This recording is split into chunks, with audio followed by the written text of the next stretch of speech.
Welcome back. To the Secret Life of Parkinson's.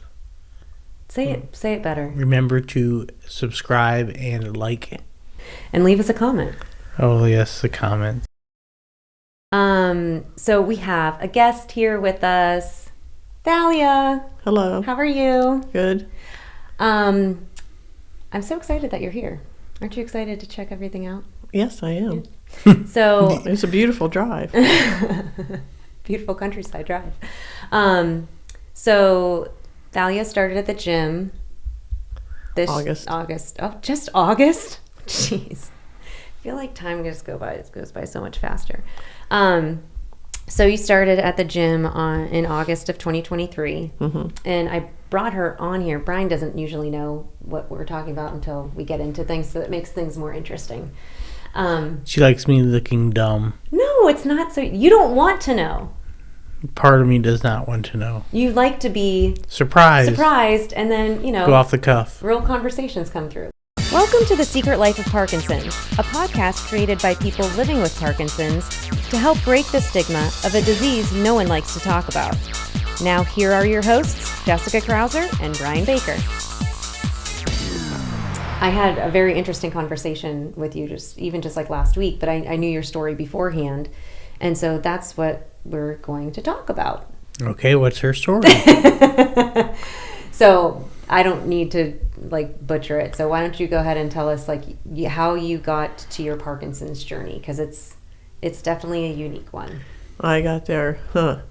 It's an interesting way. I had a heart transplant in 2021, and afterwards I was put on the list in December, and 2 days later I had a heart. Oh my gosh, that's quick. Yeah, it was quick, but you don't want.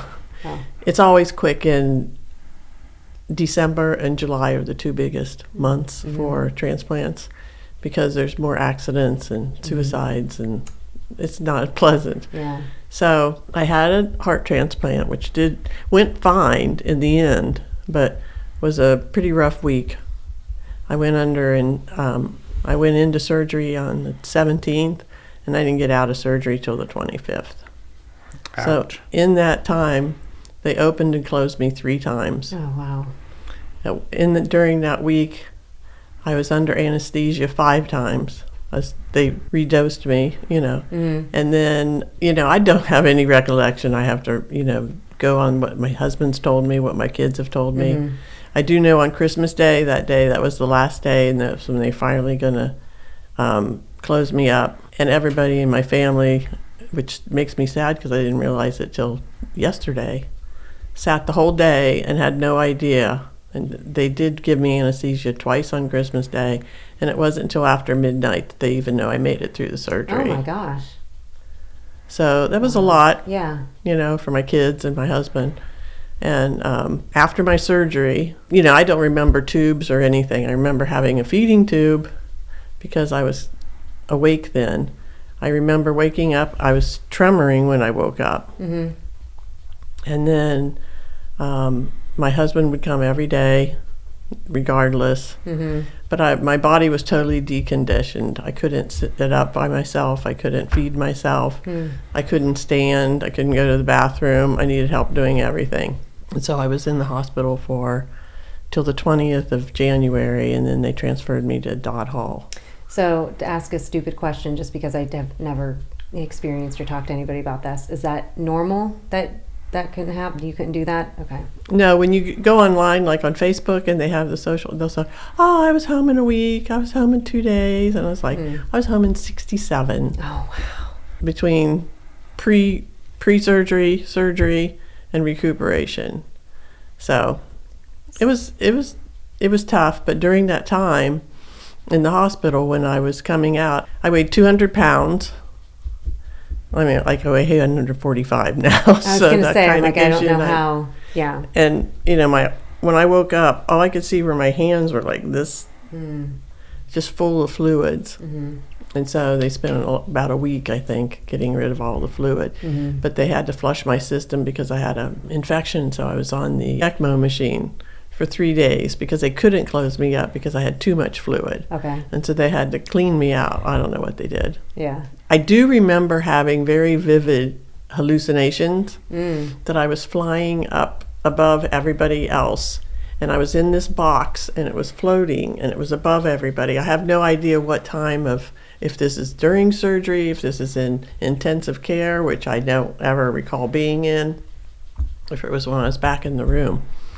And I remember I was with my doctor because I knew my doctor from college. He was a fraternity brother of my husband's. And his his wife was my sorority sister and she was my big sis. Aww. So he always came to visit, even though he wasn't technically my doctor. He was the force that kept everything together. Yeah. I mean, I couldn't have done it without him because he cared in a different way. All the doctors were very caring, but there's a different trust level there with somebody. So I was, anyway, and then his wife was mad at me because I had him in this box and we were just tooling around in the air above everybody. And finally we came down and then my friend's son came and picked us up and I got out of there and I kept yelling, "Get me out, get me out." And so that was like your first hallucination? It was my first that I knew of. And then I would see in my room, I would say, "Why are those snakes going up the seams of the curtains?" And the nurses would go, "There's no snakes." I go, "Yes, there is. Can't you see them? They're going here." And then they're going, and then there's like, things running down underneath. And she's going, "No." And I go, "Yes, they are. You can see them." And I had a lot of those for a while. But a lot of these things ended up actually being like Parkinson's symptoms. But I never had anything before. So looking back, it's just kind of interesting that. So like at the hospital, did the, knowing, and I don't know from like a hospital standpoint if, I know there's medications that we can't receive and maybe it makes us have hallucinations or however that works from a Parkinson standpoint, but did they ever bring a neurologist in while you were there to check on that? No. So do you believe that the heart transplant kind of kick-started your Parkinson? I do. I believe it because I didn't have any of those symptoms. And the tremors, you can get tremors from tacrolimus, one of the autoimmune suppressants that we take. And it's you not take because of the heart transplant. Yeah. Right? Okay. Yeah. And so it's not unusual that people take that and prednisone sometimes get tremors. I mean, because we have other people in the gym that have gone through other health issues such as cancer and stuff like that. That I know when I got diagnosed, they asked me, "Have you been through any kind of trauma, surgeries, accidents, anything like that?" I had a friend, Carrie, who's been on before. She had a traumatic situation of her daughter having cancer. She's well now, but like she was younger, and so her going through that with her daughter after her daughter was done and better. Like she already noticed the symptoms, but she was diagnosed after that. So it's like traumatic situations. I wonder why that is. You almost have to think it's the stress. I mean, stress is awful for me in general with Parkinson's, and putting that stress on your body maybe kickstarts it or starts it earlier. So when did you actually get diagnosed? Because that was 2021, you said? 2023. Oh, that's right. So you dealt with tremors since 2021? Yeah, it was only on one side. And every time I would go in, I'd go, "I still have my tremors a little bit." They go, "Oh, yeah, well, sometimes the Tacro does that." And, I'm like, okay. But that drug that you take, the Tacro, is that how you say it? Is it normal that it's only tremors on one side, or is it supposed to just tremor on both sides? Well, that was actually what they rotate physicians when you go. For the first 2 years, you go like every month and have heart casts and stuff. It's really not fun, but it's necessary. And they said that usually it's bilateral, and mine was only one side. And nobody questioned that? Well, finally, one of them did. Okay. And I would just, it didn't bother me that much. Yeah. And it was a lot better than it was when I came out. When I came out, it was like I couldn't eat or anything. And so looking back, and and I don't know if you talked to any of your doctors about it, but just with the hallucinations and or maybe not having that mobility right away, do they attribute that to potentially like Parkinson's? My neurologist or my cardiologist? Your neurologist.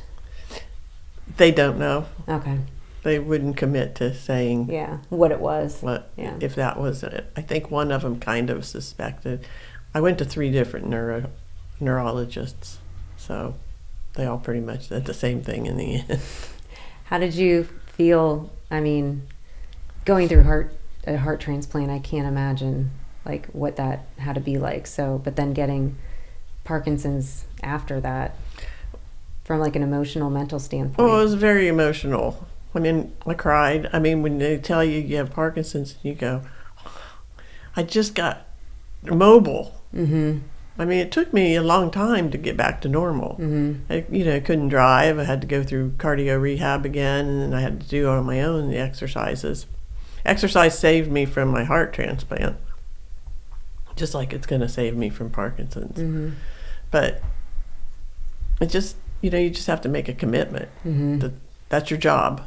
I don't have a job anymore that I get in the car and go and somebody pays me, but I get a job that makes me stronger and lets me live longer. Yeah, absolutely. Maybe Melissa should start paying us for going to the gym. That's a good idea. I like that. I know.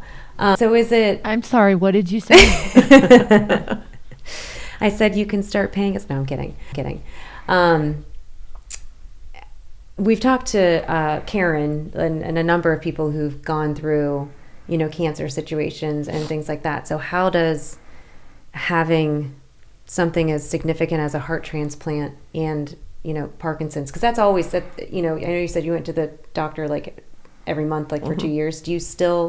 Are there still things that you need to do, and how does that impact your Parkinson's? Or is it like, do you not even really think about Parkinson's because you're so focused on your heart? Like what?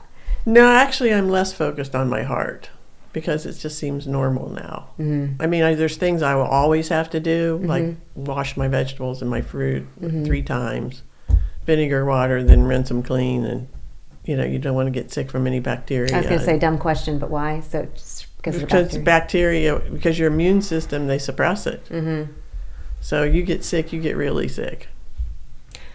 Because this was in the other segment. Are you allowed to take probiotics? Mm-hmm. Okay. We might have to show her what we just maybe talked about. Well, I don't take probiotics, but you can eat a lot of yogurt. So does your team of cardiologists, like, are they connected with your neurologist, or is everything totally separate? Well, it just hasn't even been an issue because it's so new. Yeah. They did tell me when I went in December that this is the first time they've ever had a patient have Parkinson's. Really? Mm-hmm. Well, there's been 6. I was number 608. Oh. And that was December of 21. Wow. My number was 608. Unreal. And then I have a friend that's a friend now, and she was 610. We're still trying to figure out who's 609. You'll find 609. Damn it. They won't tell me who 609 is. The things they keep from us. We will find that 609. So you've been exercising since August. Well, I exercised before that because of my heart. Mm-hmm. I first had problems with my heart in 2008 when I was 55. Mm-hmm. And I started exercising then, and I haven't stopped. Oh, that's good. Because I felt better, clothes fit better, you had more energy. It was, I just did it. Were your workouts harder before or after PD Next Steps? Easier. Really? Easier. Yeah. Well, they're designed for women my age. Yeah. And so you have a bunch of 70-year-olds. You're not going to do, 100 squats. No. In fact, if you do 5 squats in there, all the women go, oh my gosh, we have to do a squat. And I go, we did 80 today. Do you still go to the group? Mm-hmm. Oh, okay. Nice. I still go to those classes because I do chair yoga and I do a Pilates class once a week. And then I do a 360 class, which is just a low impact aerobic. Mm-hmm. It's my job. Yeah. Is there anything different you have to do with medications with like carbidopa, levodopa because of your heart medications, or is there like anything you I don't can or take can't any do? heart medications. I just take the immunosuppressants. Okay, but so none of that. And then I take supplements like magnesium, Mm-hmm. calcium, B3, D3, B12. Do you take carbidopa, levodopa yet? No, No. not yet. Do you take a dopamine agonist? I took, yeah, I did. I took Pramipexole. Okay. And when I went to the doctor in December, when I went for my check, I kept getting lightheaded Mm-hmm. and short of breath when I would go upstairs with just a small basket of laundry. Uh-huh. And I hadn't felt like that since pre-transplant. And that wasn't good signs, but those were also side effects of the Pramipexole. When I stopped that in December, Okay. I felt much better. The neuro that I saw in December said it was my choice whether I went on the carbidopa. Okay. And I chose not to Okay. right away. Yeah. See how Yeah. far I can go. I don't know. Is tremors your only symptom right now? Well, I can't say if it came from, Yeah. I can't say. Is it Parkinson's or did it come from my transplant trauma? Because that, ended up, it was trauma. Yeah. So you think it could still be a potential that it's just not, and I don't want to say, I don't know, how do you say that? Like from a traumatic situation, I guess, versus being full-blown Parkinsonism or whatever they call that, how they define it. I don't know. How would you, I don't know. But because like handwriting is still, I don't have the small handwriting. I didn't But have had that to, right away either. I had to kind of reteach myself how to write from my heart transplant. Now I do things like do coloring books and stuff Yeah. just to keep my fine motor. Because I did a lot of OT at Dot Hall, and that really helped.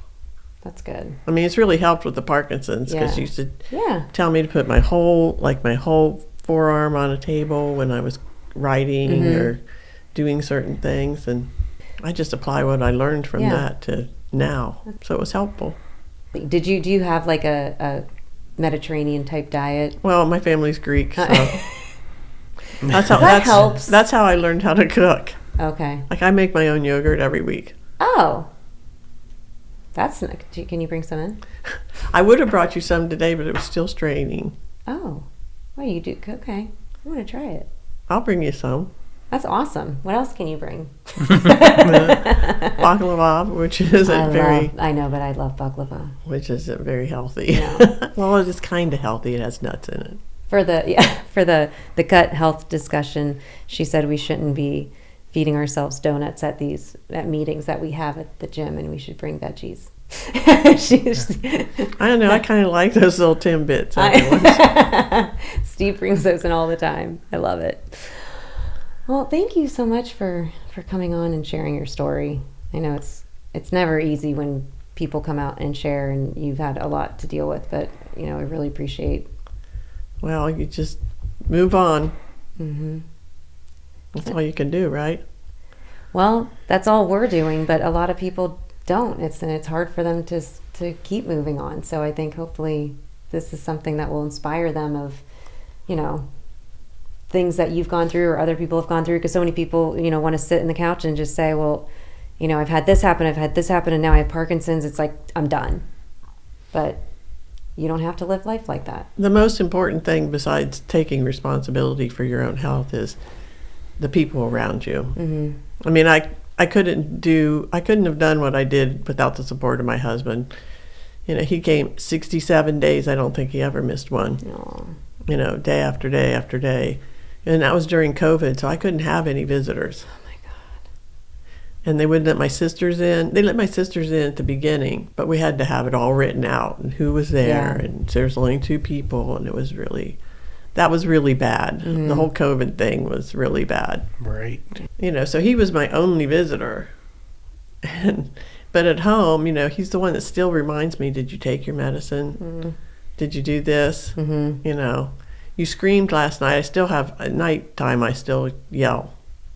And sometimes I kick him. Sometimes I punch him. That's what Brian does too. He just started doing that. No, I've only had like 2 or 3 episodes where it's been. Do you do it every night? Sometimes he says I just talk. Okay. But lots of times I yell like, get out of here. You know, I don't know. Yeah. And then he'll go, what were you dreaming about? I said, I don't know. Yeah. I have no idea. And you kick him? I don't mean to kick him. Yeah. But in my sleep, I'm having some kind of dream where I'm kicking something Yeah. or somebody. And I'll go, well, I can go in the other room and sleep. You know, it's not a big deal. And he goes, no, you'll be fine. But he's always just so kind Aww. and understanding. I'm going, okay, you know, I don't want to punch you in the face. You know, so those kind, you know, maybe that's a symptom I have that. Mm-hmm. I mean, that's one of the symptoms that they tell us about. Yeah. My Night terrors. friend's mom has it. Night terrors. But, you know, I also had hallucinations in the hospital, so who knows? But were they giving you some kind of antipsychotic medication when you're under the sea? Yeah, they did. That's how we react. That's where that comes from. Mm-hmm. That's what we learned a while back, that people with Parkinson's. You knew that. Did you ever see that paper in the kit about the hospital thing of like, no matter if you're on the medication or not, if you have Parkinson's, because our brain is already depleted of dopamine, it's antipsychotics, right? Yeah. A certain antipsychotic. There's a couple medications that if you have Parkinson's and you receive this medication in the hospital, this type of medication, it depletes your dopamine even more. So that's what I think causes the hallucination. That's why you'd be seeing snakes and I actually think I had one of those because one of the neurologists saw it. Yeah. Saw something. Yeah. And that's the thing, like, are people putting 2 and 2 together? Or probably not, because if they don't know it, like if you never had a tremor, like coming out of that, you never would have known that that hallucination was because you had underlying Parkinson's and just wasn't aware of it because you got this medication. You know, it's just, But, I mean, I'm sure they probably do see that a lot, especially if if it's a snake, or I know my friend's mom said that there was bed bugs. Bed bugs. So, and it's scary because you think it's real. So that's why people talk about it. When I saw mine, I wasn't scared. Oh, really? No, I don't know. You weren't afraid why. to see snakes? No. Oh. But you know, it's interesting that you say that because it just popped in my head that one time when I was having a heart cath, I think it had to be a left one because they don't put you out for the right one. So I was laying on my back, and there was a grid, like a gate, you know, a vent that had slats in it. And when I would look up, I could see the snake. It was a snake again, and it had like red burning eyes, and it would just stare at me. And then I would just close my eyes and deep breathe, because that's how I got through anything that was painful or something that I just didn't like what they were doing to me, even though it didn't hurt. Just the thought of, you know, swallowing a camera so they could go look at something, you're kind of like, you know, and so you just kind of breathe and, you know, go back to your Lamaze things when you had kids 50 years ago. And then the snake went away after that, the deep breathing? Yeah, and then, you know, I woke up and then the snake was gone. And I didn't even remember it until just now. That's interesting. But I used to see them. Yeah. Bringing back traumatic memories. I know, sorry. All right. Well, thank you again, though, for coming. We appreciate it. There's a lot of situations that people have out there that part of it is just knowing that what they went through or what you went through, it's other people have done it too. And so having that feeling that you're not on an island, that you're not by yourself, of like having a situation, that's just, it's really what I feel like people or patients are looking for. So. Well, in our last 30 seconds, I'll leave you with this. I love what Thalia said about, you know, having the right support group, whether that's family or friends, but having those people around you that love you and will support you in anything that is going on with your life is really half the battle of keep going with what you're doing, rather than just sitting around and feeling sorry for ourselves, because that's really easy to do. But just make sure you keep moving and keep going, and hopefully you have that great support system to help you along the way. Thanks, and we'll see you next time.